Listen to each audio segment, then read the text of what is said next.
Mudlup 50.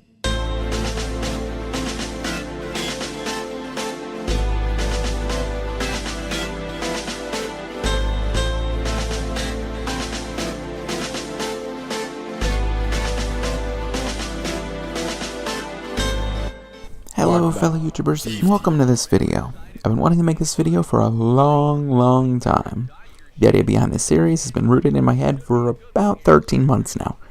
But I think this will be a great idea. Before I get started, I'm not some super baseball sleuth guy who knows everything about every club's farm clubs, or injury probability, or baseball stadiums.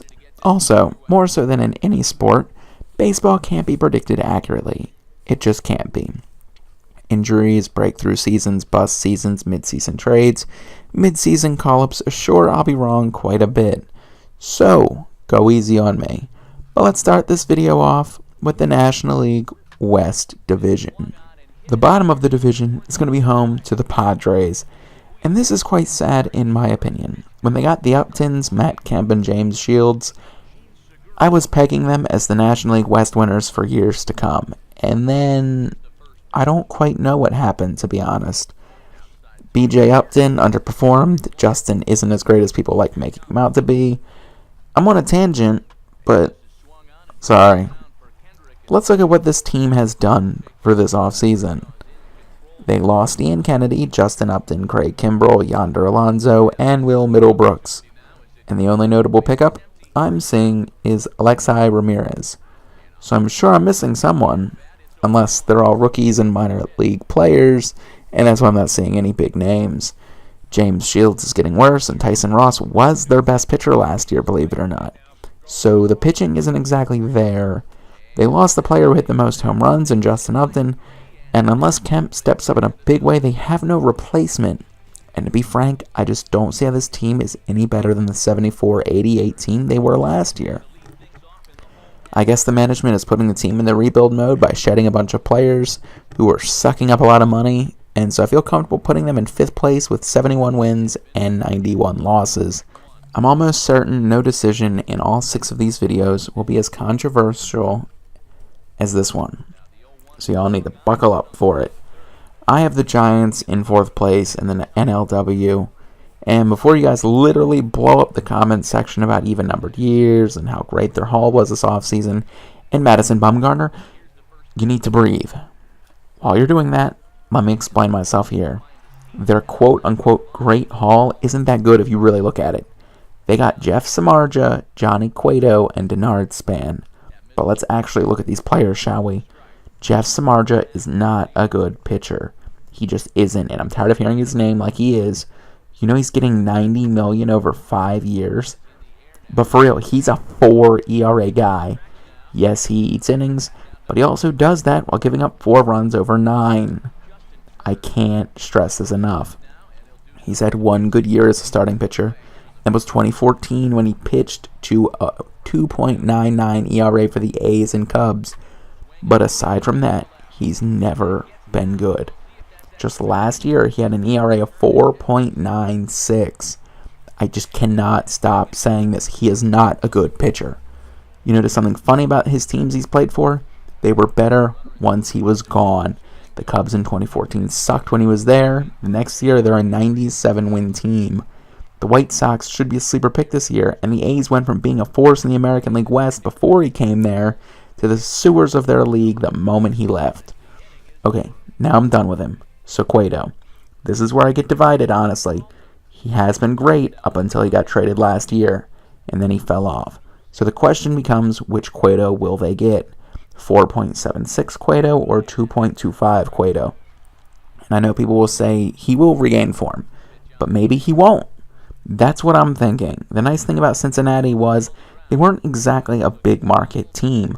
The pressure wasn't really on him there. He had great guys on the team sucking up the attention, and then he goes to Kansas City on their run to the World Series, and maybe the pressure gets to him. A lot of people have this club pegged as World Series champs. I don't know why, but will the pressure get to him again? Will the new stadium mess him up? Now, Madison Bumgarner, you'll never hear me badmouth him. This is a bona fide ace. He is my number 2 ace behind Kershaw, and that is it. And for further proof, he hit 5 home runs last year. Imagine if he chose to hit instead of pitch. We could be talking about him banging in 30 a year. Anyway, the offense is shoddy at best, with Posey and Crawford leading the charge. Otherwise known as your catcher and your shortstop. And while to some people that's a great sign, that means you're getting production from people you shouldn't be, I view that as this team can't get proper production out of their other positions. I mean, I could be awfully wrong and they could run away with this division, but I'm not seeing it happen.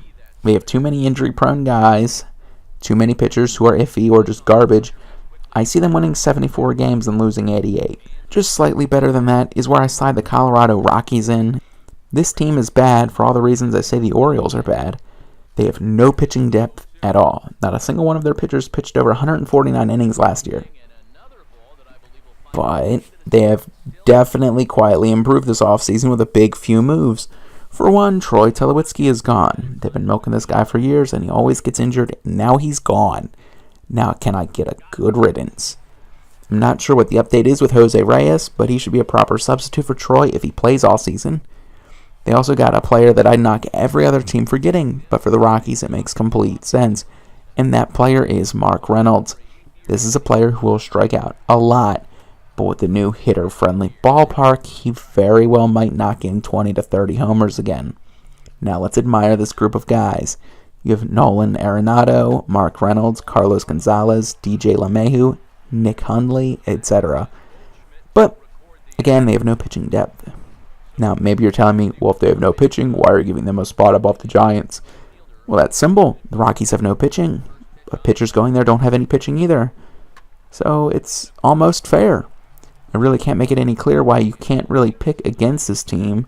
So I'll just say it. I'm giving them 76 wins and 86 losses. Now it's time for it. The Diamondbacks are one of the reasons I wanted to make this series. This team is built to do it all this year. They have the best first baseman in all of baseball in Paul Goldschmidt. Like, really, challenge me on that one. Comment on a first baseman who's better right now, and I'll laugh in your face. They also have one of the best center fielders in A.J. Pollock. Now you add to them one of the best offensive shortstops in Gene Segura, and you might not be seeing it, but Chase Field is a much better ballpark for doubles and triples, which are both things that Gene Segura excels in. This very well might be his breakout year.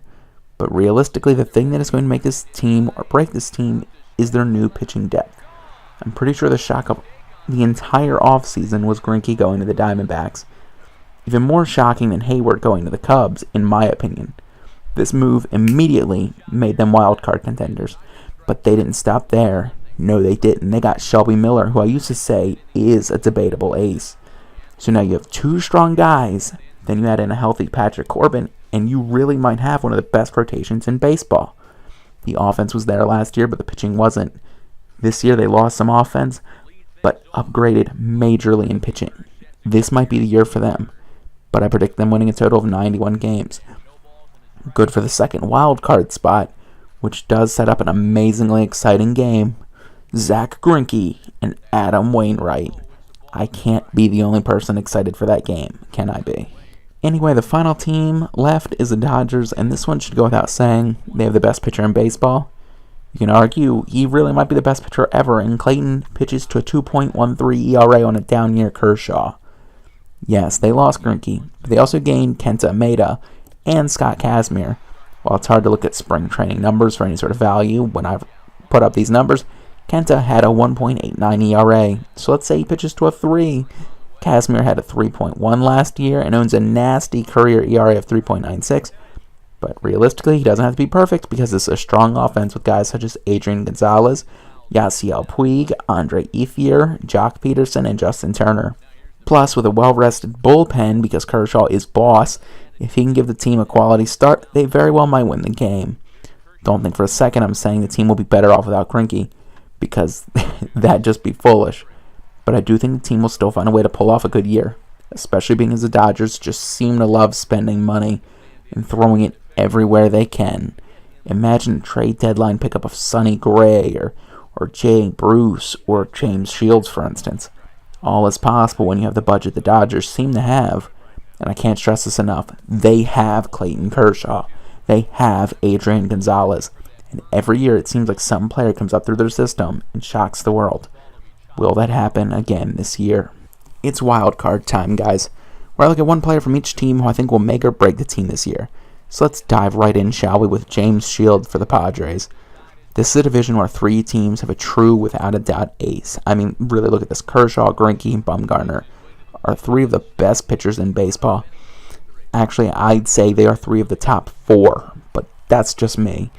If the Padres want to stay relevant, they need an ace in this division, and that should have been James Shields. So if he can put up a sub-3 ERA this year, this team very well might stick around for longer than a lot of people give them credit for. For the Giants, I have Jeff Samardzija. Yeah, it's kind of cheap to mention 2 pitchers, but I mean, come on. This is a guy who I dislike enough that I call him a plague upon his team. If he can prove me wrong and be worthy of the 5-year, $90 million contract he's been given, this team might not be too bad after all. Mark Reynolds is the wild card for the Rockies. I'm just so infatuated with that idea. Could you imagine a really phenomenal power hitter playing at Coors Field? I imagine Giancarlo Stanton playing there, clobbering balls 500 feet every single night, ending the season with like 80 home runs. Mark Reynolds is the best this team will ever get, though. I think most people will sleep on this pickup, but he's hit over 40 homers before.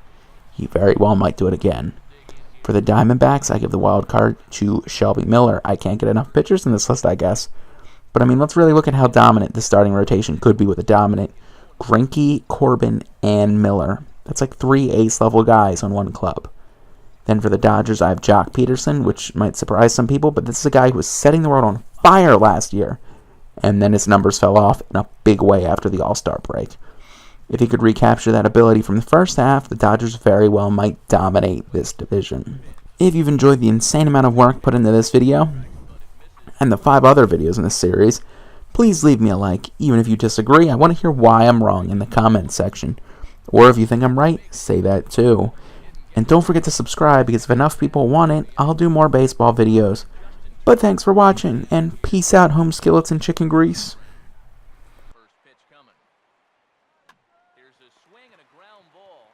Goldschmidt will take this to the bag.